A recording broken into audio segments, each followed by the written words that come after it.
Ya, saya terima kasih atas sharing kalian dan juga saya bangga, saya apresiasi usaha kalian untuk membaca dan menerjemahkan, menginterpretasikan walaupun saya tahu itu tidak mudah ya. Tapi saya sangat appreciate kerjasama usaha kita untuk mempelajarinya dan saya berharap bahwa dan saya juga percaya bahwa itu akan membantu kita di dalam membantu pemahaman dan juga kerohanian kita ya. Jadi saya sangat bangga dan appreciate dengan menghargai untuk semua itu ya. Nah, jadi banyak hal sebenarnya yang bisa kita bicarakan tentang kitab Yesaya ini ya. Jadi Yesaya itu bisa kita bagi dalam dua bagian besar ya. Dan ini cukup mengejutkan angkanya. Jadi pasal 1 sampai 39 itu diperkirakan ditulis oleh Yesaya. Dan kemudian pasal 40 sampai pasal 66 ini diperkirakan ditulis oleh murid-murid daripada Yesaya. Murid-murid daripada Yesaya ya. Kalau kita lihat angkanya ini mirip seperti angka Alkitab. Pasal 1 sampai 39 itu seperti angka perjanjian lama. Pasal 40 sampai 66 itu seperti angka perjanjian baru, 39 plus 27 ya. Jadi tidak heran di dalam kitab Yesaya itu banyak terkandung topik-topik yang mana juga sangat-sangat dekat sekali dengan perjanjian baru ya. Jadi banyak topik-topik yang penting di dalam kitab perjanjian lama, khususnya di dalam kitab Yesaya ini. Bahkan menurut sarjana perjanjian lama, mereka mengatakan bahwa kitab Yesaya ini adalah kitab yang kompleks. Walaupun dia mungkin relatif sama panjangnya dengan beberapa kitab seperti Yeremia, Yehezkiel, tetapi Yeremia dan Yehezkiel masih lebih simpel dibandingkan dengan Yesaya ya, karena Yesaya ini mempunyai banyak sekali topik-topik yang sangat penting dan kitab Yesaya juga termasuk kitab yang apokaliptik seperti halnya kitab Zakaria, seperti halnya kitab Daniel yang mana memberikan simbol-simbol yang memberikan gambaran tentang masa depan, termasuk juga bahkan tentang akhir zaman ya. Jadi sangat-sangat kaya sekali akan tema-tema dan topik-topik yang penting di dalam kitab Yesaya ini ya. Nah, untuk mempelajari kitab Yesaya kita perlu mengetahui background-nya daripada kitab Yesaya itu sendiri. Jadi seperti yang kita katakan tadi bahwa tulisan-tulisan di dalam kitab Yesaya ini kan cukup puitis ya. Nah, untuk memahami itu kan tidak bisa kita hanya membaca teksnya kemudian berharap kita memahami sepenuhnya akan artinya. Karena itu kita perlu mengetahui kira-kira ketika teks itu dituliskan itu kira-kira mempunyai latar belakang sejarah yang mana gitu ya. Nah, kita bersyukur karena di dalam kitab Yesaya itu diberitahukan bahwa tulisan-tulisan itu mempunyai latar belakang 4 raja ya, yaitu Uzia, kemudian Yotam, kemudian ada raja satu lagi yang bernama Ahaz, dan ada satu raja lagi yang bernama Hizkia. Sehingga dari sini kita bisa kira-kira mengetahui latar belakang daripada tulisan itu. Seperti yang saya katakan bahwa di dalam menafsirkan, di dalam menginterpretasikan teks-teks di dalam Alkitab, kita perlu mengetahui apa yang disebut dengan historical background ya. Karena sesungguhnya teks itu tidak berdiri sendiri. Teks itu bisa kita pahami ketika kita mengetahui background historisnya. Begitu. Jadi tanpa itu mungkin pemahaman kita bisa berbeda.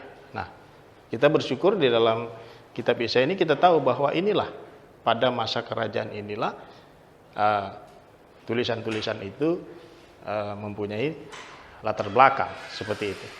Sehingga teks-teks itu ketika kita baca, kita harus membacanya dengan terang daripada latar belakang sejarah raja-raja ini. Nah, kita tahu ini raja-raja Yehuda yang hidup sekitar tahun 740 ya. Atau lebih gampangnya kita katakan saja abad ke-8 ya. Abad ke-8. Abad ke-8 ya. Jadi pada abad ke-8 ya, sampai pada Hizkia ini ya, nanti saya kasih tahu ini tahunnya agak beda ya. Sampai kepada abad ke-6.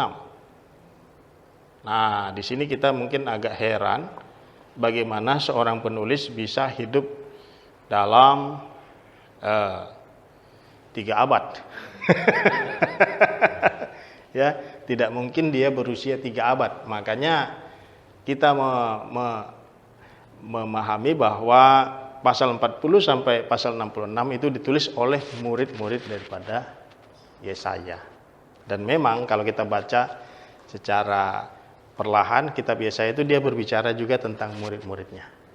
Dia juga ada berbicara tentang lidah seorang murid seperti itu. Jadi dia memang mempunyai murid-murid, dan pada zaman dahulu apabila nabi mempunyai murid itu sesuatu yang wajar, ya, sesuatu yang memang biasa, seperti halnya Yeremia mempunyai Baruk gitu kan. Jadi memang mempunyai murid-murid. Dalam kitab Raja-Raja kita juga melihat Elisa juga mempunyai murid-murid, Elia juga mempunyai murid. Jadi kita bisa mengerti hal itu, ya. Jadi tulisannya ada sekitar abad ke-8 sampai abad yang ke-6.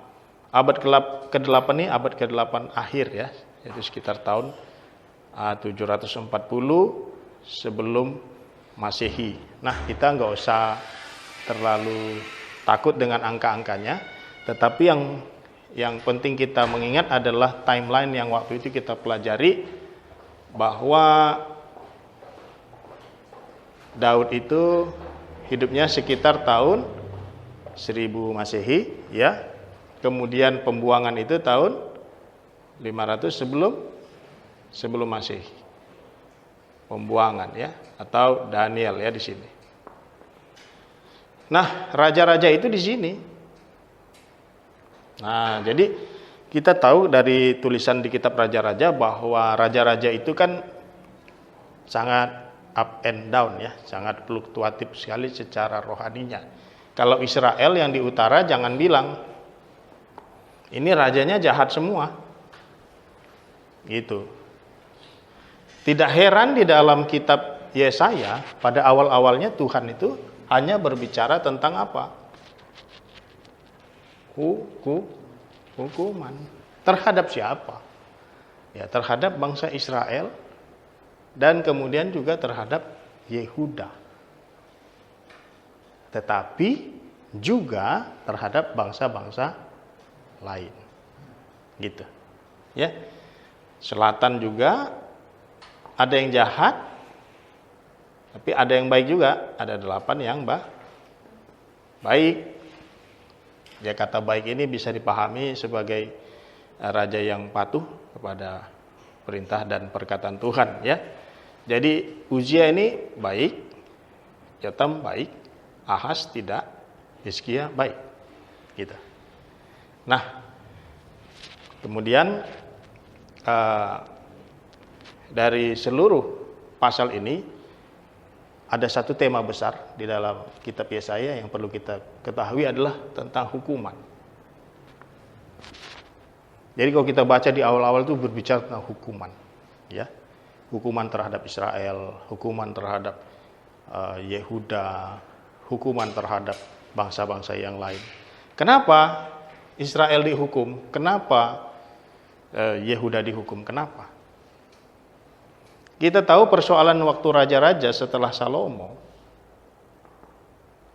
tahun 900-an oleh Salomo, kita sudah tahu ini adalah suatu pertumbuhan penyembahan berhala yang sangat signifikan sekali, dan itu mempengaruhi kerajaan Israel di utara maupun selatan.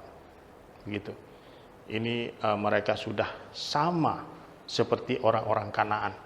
Mereka sudah menyembah dewa-dewa, ilah-ilah orang Kanaan itu. Mereka sudah melakukan hal yang serupa dengan mereka itu. Ya. Nah, karena itulah Tuhan akan menghukum. Tetapi hukumannya menarik. Hukumannya menarik kalau kita perhatikan, hukumannya itu dilakukan dengan cara menggunakan bangsa-bangsa lain. Makanya di dalam kitab Yesaya ada disebutkan bangsa Edom lah, ada bangsa Mesir lah, ada bangsa Babel, ada bangsa Asyur, dan lain sebagainya. Karena Tuhan menggunakan bangsa itu. Tetapi yang menarik juga, kenapa bangsa yang digunakan itu juga dihukum. Ya, gitu. Jadi seperti ini kira-kira gambarannya, lokasi ataupun situasinya di mana Israel itu tinggal, ya. Israel, ya, kita bikin saja di sini Yehuda, ya, kira-kira seperti ini, ya, karena dia kan berdekatan, ya. Kemudian di sini itu Eropa, ya, di sini ada Yunani, di sini Roma, ya. Kemudian di sini Asyur, kemudian di sini Babel, kemudian di sini Arab, ya. Kemudian di sini Mesir. Nah, kita tahu posisi Israel dan Yehuda itu di tengah. Jadi Tuhan itu sepertinya ketika akan menghukum mereka menggunakan Asyur, ya kan? Babel, Edom, Aram dekat sini, ya, Yunani, ya, Romawi, Mesir. Jadi menggunakan bangsa-bangsa yang ada di sekelilingnya, gitu ya. Nah, pada tahun sekitar 740-an, ya, sekitar di sini, ya, yang berkuasa pada abad ke-8 adalah Asyur. Makanya di dalam kitab Yesaya banyak berbicara tentang Asyur, gitu, ya.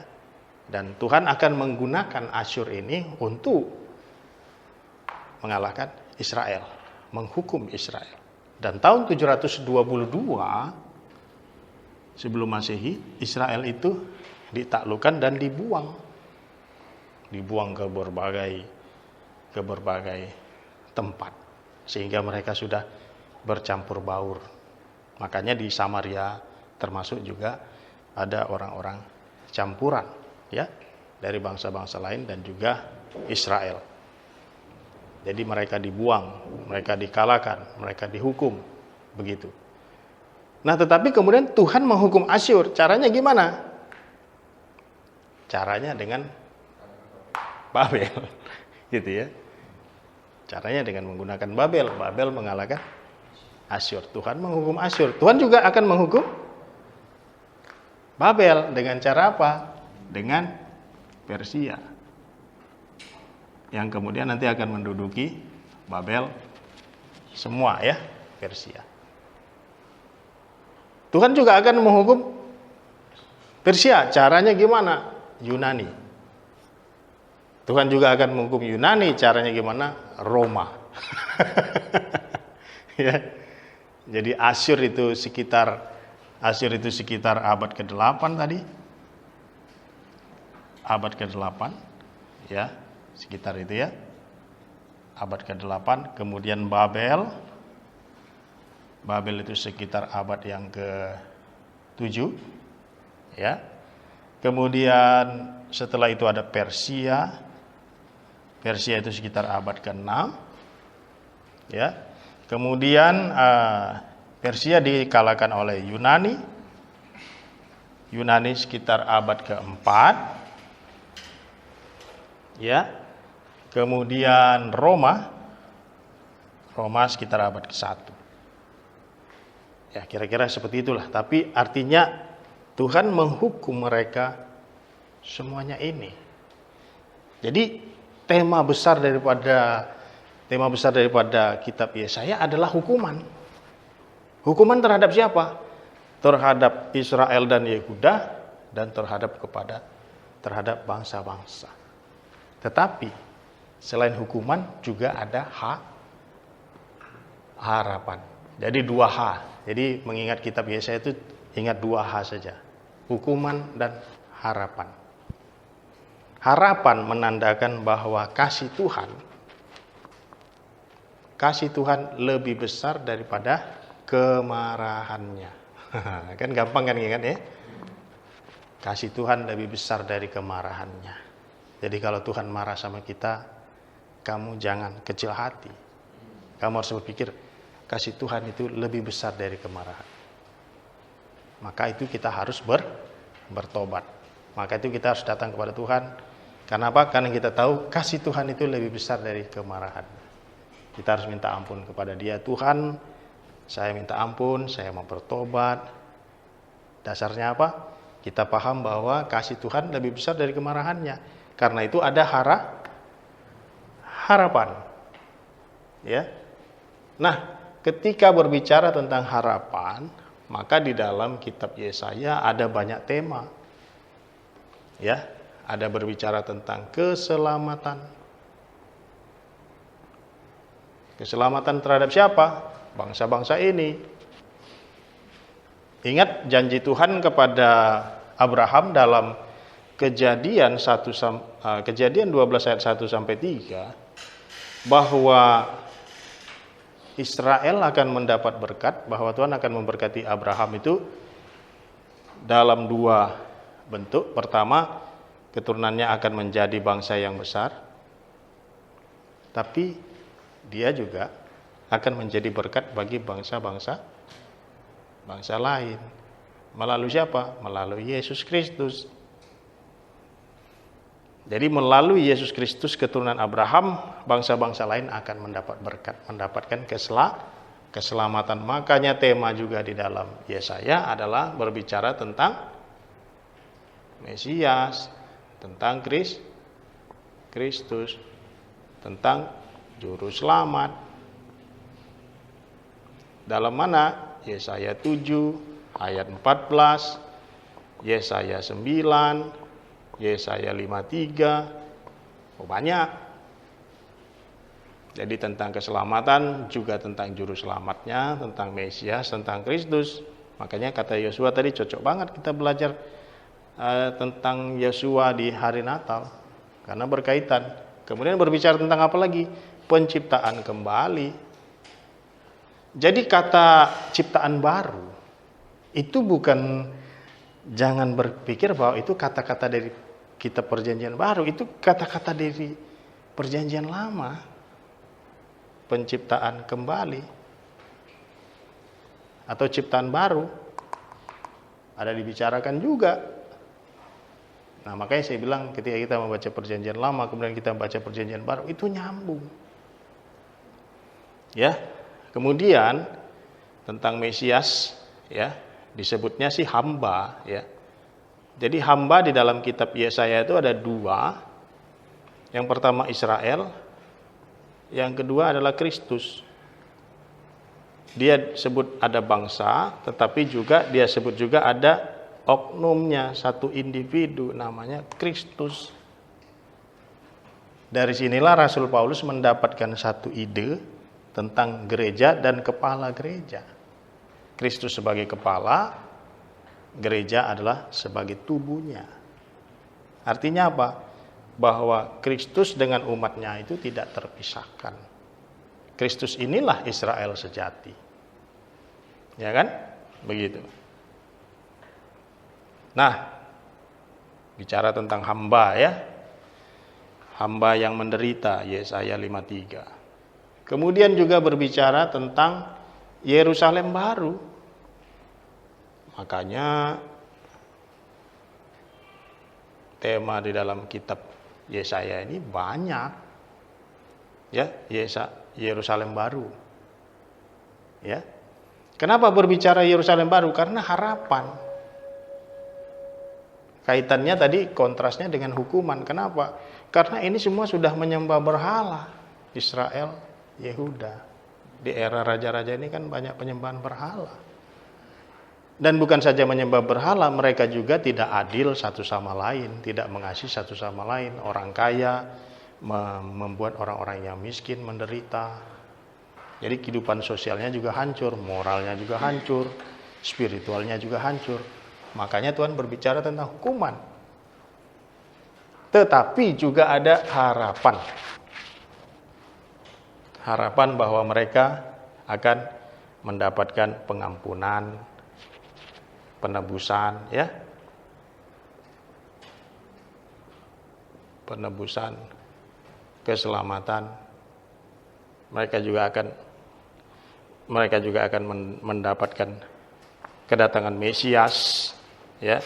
Mereka juga akan diciptakan kembali, ya. Mereka juga akan mempunyai Yerusalem baru. Tetapi ini buat siapa?